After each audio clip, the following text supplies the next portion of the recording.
नेपालकी रेणु तामाङ दुबईमा इतिहास बनाउन तयारी। यसपटक के नेपालले पारा तेक्वान्दोमा पुनः स्वर्ण जित्नेछ? दर्शकवृन्द, युएईको दुबईमा डिसेम्बर 7 देखि 14 सम्म हुने एसियन युथ पारा गेम्स 2025 का लागि नेपालले आफ्नो प्रतिनिधि टोलीलाई सोमबार बिदाई गरेको छ। यस अन्तर्राष्ट्रिय प्रतियोगितामा नेपालको तर्फबाट पारा तेक्वान्दो खेलाडी रेणु तामाङ तथा प्रशिक्षक कविराज नेगी लामा सहभागी हुँदैछन्। रेणु तामाङले के44 वर्गको महिला 47 केजी मुनि तौल समूहमा प्रतिस्पर्धा गर्नेछिन्।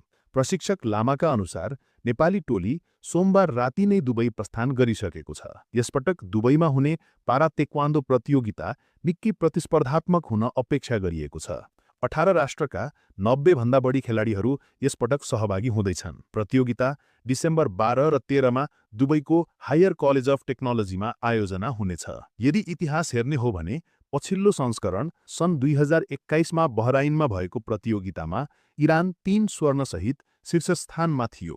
उज्बेकिस्तानले 2 स्वर्ण जित्यो भने थाइल्यान्ड, नेपाल, कोरिया र बहराइनले एक स्वर्ण हात पारेका थिए। यस संस्करणमा झन ठूलो स्तरमा 35 राष्ट्रका 1500 पारा खेलाडी 11 विभिन्न खेलमा भिड्न तयार छन्। दुबईले दोस्रो पटक यस प्रतिष्ठित खेल महोत्सवको आयोजना गर्दैछ। नेपालका लागि यो यात्रा केवल सहभागिताको मात्र होइन, स्वर्ण पुनः जित्ने अवसर पनि हो। रेणु तामाङले गत संस्करणमा प्रदर्शनका आधारमा नेपाललाई आशा जगाएकी छन् र यसपटक देशको नजर पनि उनैमा केन्द्रित छ। यस्तै महत्त्वपूर्ण अपडेट, खेलको विश्लेषण तथा ताजा खबरहरू निरन्तर पाउनका लागि स्पोर्ट्स लाइन नेपाललाई सब्स्क्राइब गर्न नभुल्नुहोला।